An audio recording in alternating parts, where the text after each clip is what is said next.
Hello everyone. We are here at World Delhi Book Fair 2026 and today we have with us Mr. Neel Kamal Kashyap, the author of the book Your Actions Define Your Existence. Hello sir, it's pleasure to have you. Firstly I just want to ask, how did this thought come, of writing this book, Your Actions Define Your Existence? Thank you very much. It's been a wonderful organization. The thought of writing this book came from the very fact that we as human beings are often running away from certain things. And responsibility first comes from us. So that is one of the prime reasons why I started writing this book. And it's been a good journey. And I think we are all masters of our own destiny at the end of the day. So that is one of the prime reasons I started writing this book. So, what is that one daily habit that when you started writing, you used to follow that daily habit? Writing at least one page a day, based on my experience, because when if I start writing from suppose if I have a big target, then I won't be able to complete the book. So I started writing one small page every day, and in that process I continued doing the same things that I do each and every day. So that is one of the prime reasons that I think each and every individual should take very small steps in life, and that is how books get completed, journeys are completed. So, if this book had a subtitle written by your younger self, what would it be? By my younger self, I think it would be your actions defines your existence. Would be like that your life matters, and you can change things around. Maybe something like that. Either it would be your life matters, or you can change things around. Something like this. Because when we are young, we put too much pressure on ourselves in very different ways. But as we grow up, we start knowing how to be comfortable in our own skin, in our own self, and what we do defines us. So I think my younger self would be writing Your Life Matters. So that would be something that my younger self would be very proud of. So, what's that one thing that you learned about yourself while writing the book? There are life matters. That each and everything that we do each and every day eventually shapes us to become who we become. And that is the title of my first book, Why We Become Who We Become. So I think we are all at the end of the day irresponsible for what we do and how we shape our lives. So these are certain things that I learned while writing this book, because sometimes I open a page of my book and I'm shocked that did I really write that. So a lot of things that I've learned while writing this book. So, what stage of your life do you think readers will relate to this book? So there are different kind of readers and different people, like teenagers, middle-aged people. So whom do you think is the right audience for this book? I think the audience would be everyone. I think because we are at a stage of time now where everyone is in many ways confused. But what I want to tell people that nobody really knows what they are doing. Everyone is just doing it. And out of those very, very few people that are actually implementing their things in their lives. So for me, I think any individual would be able to relate to this, because we have different sort of crises in our lives. Childhood crisis is there, adulthood is there, then parenthood is there, then old age is there. So I think each and every age would be able to cater to this book based on my writing. So I would think that each and every age group would be able to relate to this book in their own set of ways. If the child is made aware about things from the very start, I think they will have a little bit of lesser problems than what we face in our lives. So I think each and every individual should be able to relate. So if a reader randomly opens any page, as you mentioned earlier that if I open any page I will feel that what I've written. If a reader randomly opens the page, what is that one thing that they'll learn? That life is transactional. It's one of the chapters in the book. We end up using too much of our feelings and too much of our emotions into life.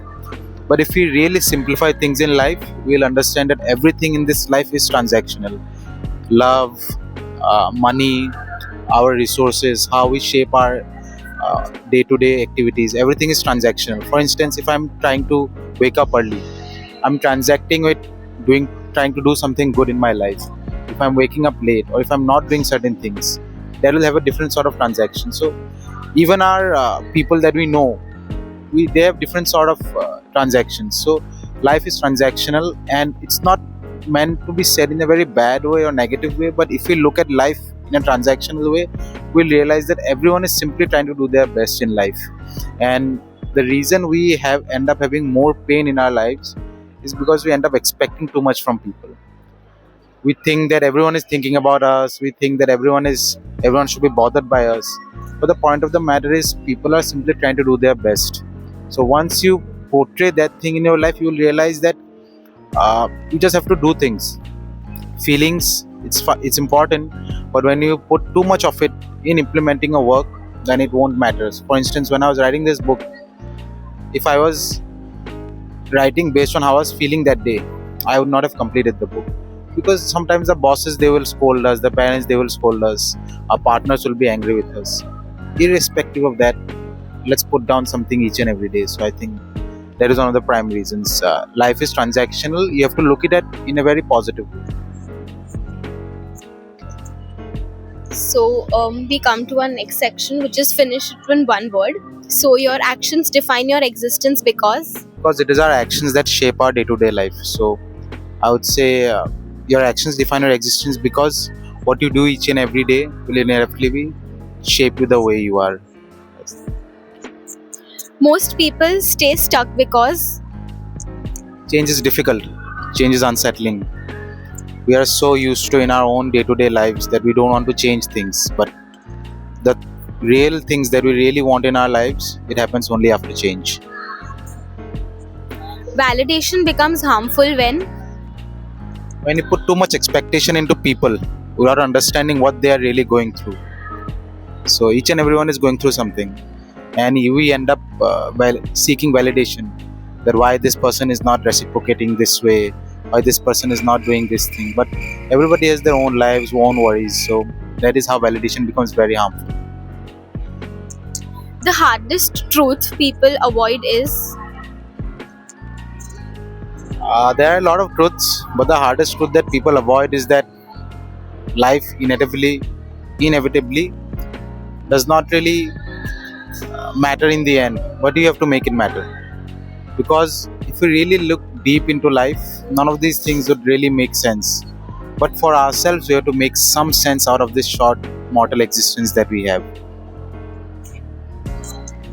growth begins the moment You become honest with yourself, you become honest with your expectations, your discipline, your routine, and how you see people, and that's when growth happens.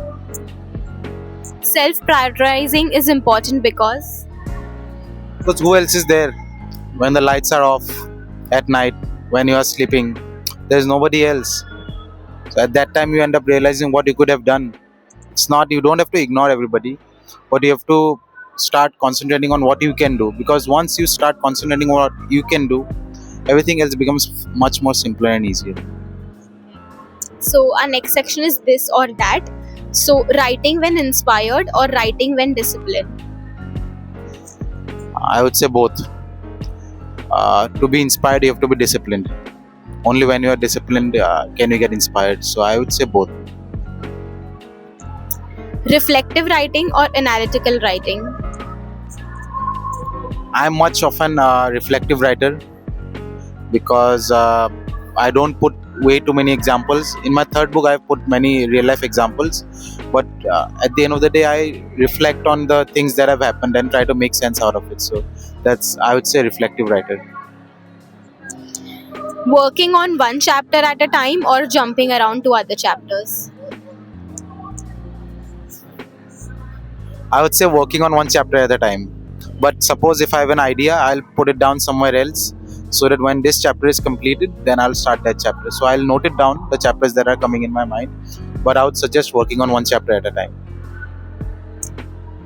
Trusting your instinct or fact checking everything. Instinct.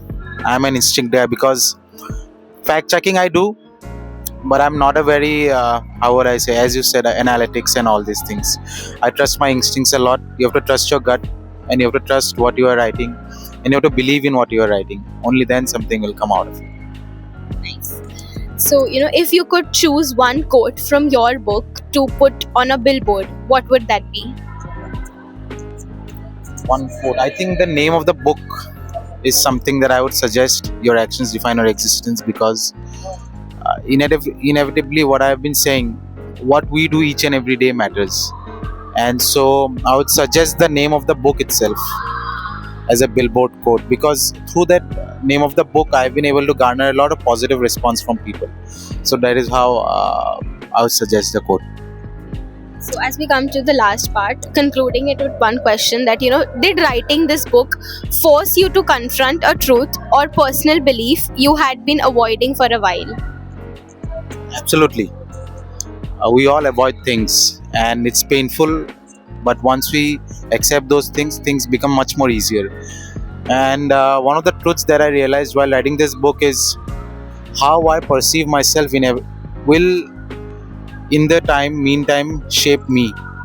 And I think that is true for each and every individual. When we are focused on how we can get better, things get a lot easier. Thank you so much, sir. It was a beautiful discussion. Thank you, everyone.